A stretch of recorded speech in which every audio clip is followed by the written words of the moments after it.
Man. You and me both. So I'm gonna give everybody a little bit of just a little bit of history with me and Brian. So we go back close to 15 years, right? Brian was the bartender that, like, to say the word bartender, I feel like is an understatement. you know.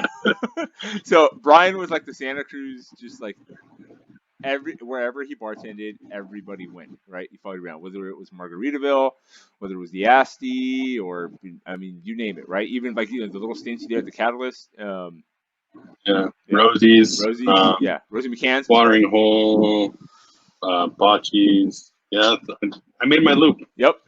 But everybody followed you, and because Brian made everybody feel like family, no matter where you came from, no matter your background, no matter what you were going through at that time, right? You came in, and what was funny was, besides, I think, myself in a few places where you would go and it was kind of new and it was still kind of sketchy at first, security Yeah, for the most part, besides just having an extra hand, your people basically took care of the bar, right? Like those yeah, small environments, yeah. right? Yeah. I And policed it. yeah, if somebody acted up, right, like and when I say your people, I mean, like, your patrons, the people that came to see you every night, right? They came and hung out. Yeah.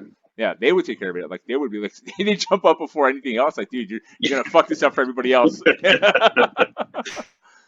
Yeah, which was a problem sometimes. Sure, But sure, yeah, but I think that kind of speaks to the type of the, just the kind of person that you are, right? And the people you attracted. thank you. And more importantly, just the environment that you foster, right?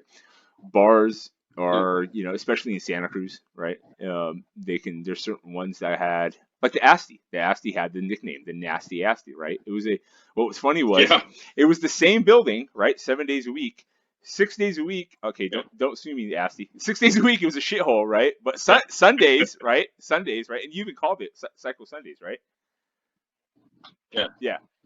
Sundays was the day that Brian. Psycho Sundays. We had so many nicknames for it, but Right. yeah, Yeah, but that was when I was doing the Sundays with you at the yeah, Asti, right? That was a one time where we never do, like, Sunday night the strip would be dead and then everybody would be down at the end of Pacific, right, at the Asti, right? Because that's where yeah. you were. So, and that. It got so insane in there on that night too. well, Oh, well, it was the yeah, end of the week, right? And then and then the whole strip was dead anyway. Besides, if the Catalyst was having a concert that night, which generally they would, here or there or yeah, something, right? But yeah, everyone knew. Okay, Brian's down at the Asti on Sundays, so yeah, it was. madness. Yeah, it was, but it was fun madness. It was cool. It It was. was. I definitely miss those times because it was enjoyable. There's so much. People are smiling. They're having a good time. I loved it. Yeah, and you actually felt like somebody had your back, and you Yeah, had, you could go there, you could feel safe, and so that was part of what I want to talk about. Just kind of have some fun, right? So, like, so yeah, Brian and I used to run Margaritaville together, so down in Capitola yeah. Village, right? And we kind of went over. You were there a little bit before I was, right? Like about a year, maybe a few months before I was. Yeah, probably like 8-9 months before. Right. And they went through a period where it was just like just a shithole as far as Yeah, the type of people that are coming through there and the type of security they had there. It was very stereotypical, just random dudes coming in, bouncers being like stereotypical bouncers, and the issues that they were having there, and they were having problems with Capitola PD, and oh yeah, yeah, big time. and so me and him got talking, and he told me, "Hey, dude, come down and take over security here." And he kind of got me in the door, and we ended up working out this deal.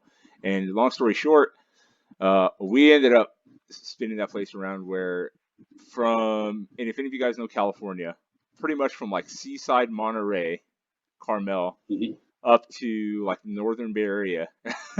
Yeah, San Francisco. San People were Francisco. coming down from San Francisco all the time. Right. We ended up having to instill a dress code, which wasn't really much, but we ended up having to put a dress code where if you had a tattoo of your area code, you had to cover it up, because that's how far and Yeah, wide people were coming and yeah, representing different gangs, different issues.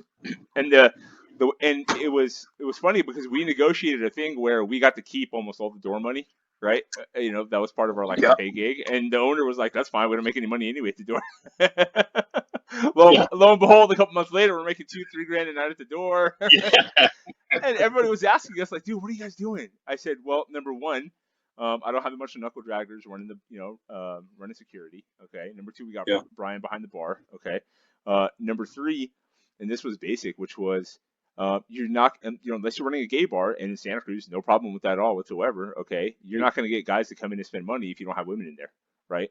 Yeah. And to have women aren't going to go anywhere where they don't feel safe. So for us, it was really a matter of like, keep the place clean, make everybody feel safe. And then we had Gio, right, running the DJing for us. Remember him? Yeah. Yeah. Oh yeah. Yep. And it was like, okay, good music, good ambiance, clean, safe, right? Keep the crap out, and people will come. Yeah. Yeah. And then, dude, that was a blast, man. And within a couple months, man, that place was like packed every Friday and Saturday. And then it turned into Friday day, Saturday day because it was a restaurant. So I had to start coming down during the day. Numbers. It was Those insane. numbers on the registers Oh for yeah. the bar, Yeah. they went up. God, I mean, shooting from the hip on the numbers, I want to say it was close to like 600 to 750% hike. Yeah. Like, And it didn't surprise me because of what we did at the door. Nope. Yep. Hold on. Brian's screen froze for a second. Let's see where he went.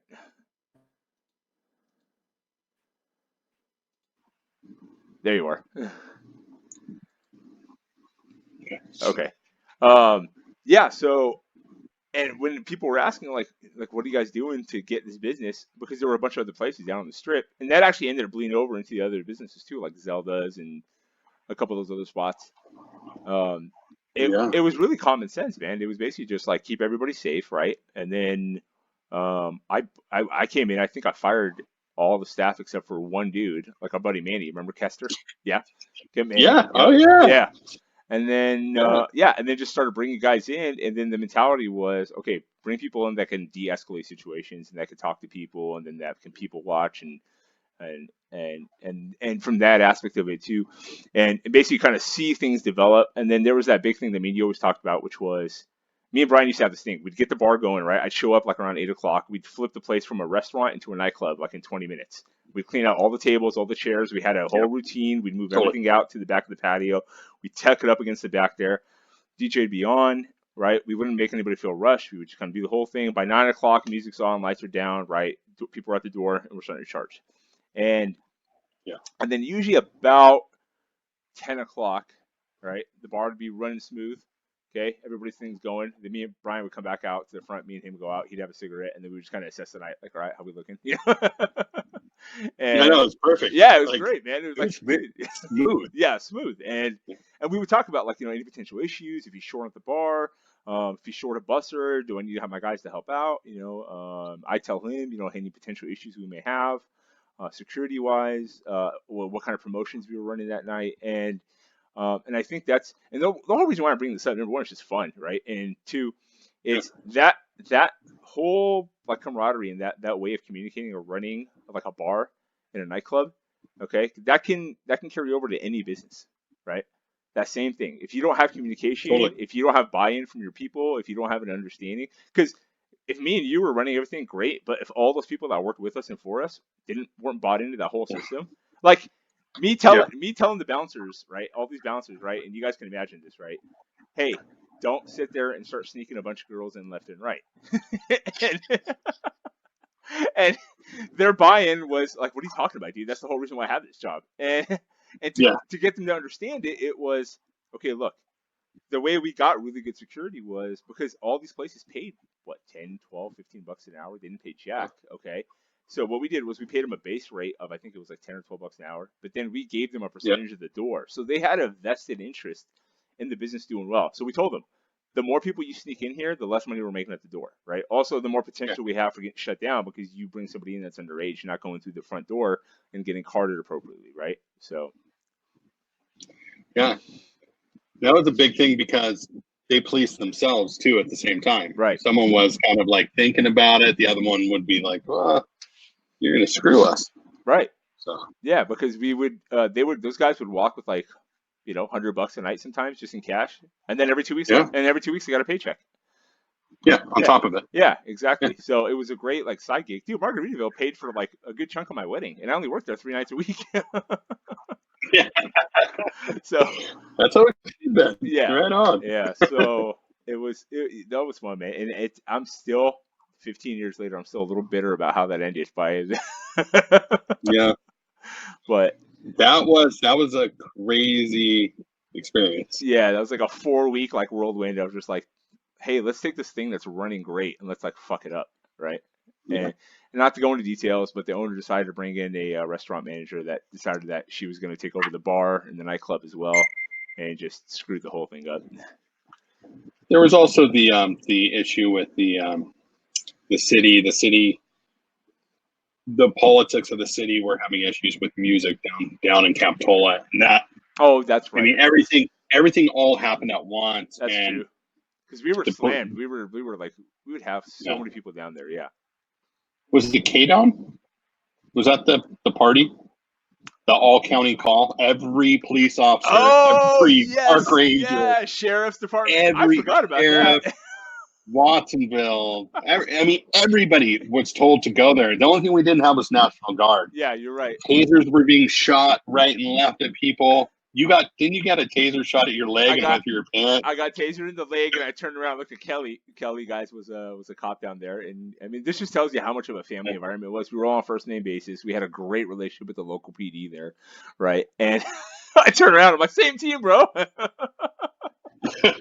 Yeah, yeah. You actually told me to stay in the doorway. I was running out the door, yeah. and you're like, stay. Yes. And then I'm seeing all my family friends, people who have eaten at my grandma's table, all the cops, because of family in the police department. And I look over, and I see one of them who's he's higher on the totem pole, and he looks at me, and he just laughs and shakes his head and points to the other door. And I'm like, okay.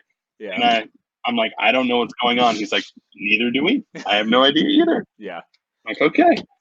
And I don't remember if it was, I mean, it was definitely a confluence of things. Number one was because I remember the DJ they actually talked about going after the DJ for inciting a riot because of just kind of the stuff he was saying on the mic, right? Yeah. Yeah. I didn't even know what he was saying. Because it was so busy. And it people was were having fun. I know. I think it was a combination of like everybody freaked out because of the amount of people that were there, and instead of just letting it run smoothly and letting it be chaotic, kind of like a mosh pit. You know what I mean? Like you don't run in and just try to break up a mosh pit. You know what I mean? You manage the outskirts. If somebody's dying, right, run in and grab them, get them out. But for the most part, it'll police itself, right? But it was running real smooth and it was packed. But then somebody, I don't know who it was or which police department made the call, but somebody jumped the gun, and the amount of law enforcement that came down. And for anybody listening, trust me, this isn't a bash on law enforcement. Brian and I are like family with law enforcement, like, and I'm saying family, right? Yeah, okay. Best friends, but the overreaction ended up making the situation worse, and it turned into this whole like it was in the papers the next day, and then after that, it was a lot of smiling afterwards. Oh, sure. When you got to see like friends, who are working the same beat the next day, and they just look over you and smile, and you're like, "How's it going?" It's just you just giggle. The only thing you can do is just giggle back and forth, like, "Yeah, it was a crazy night." Right. Yeah. Well. Yeah. So, but it was fun, and it was chaotic and hectic, but I learned a lot, and I had a blast, and still to this day I'm just like, okay, and I'm gonna be 40 in a month. Brian, how old are you? 40 what? You're in your early 40s, right? 43. 43? 3. Yeah. 43. There you go. Yeah. All right, and I'm still like, all right, so one day me and Brian are gonna get together, and we're gonna get this bar going. Yeah. I just need you to come out here. Uh-huh. That's it. That's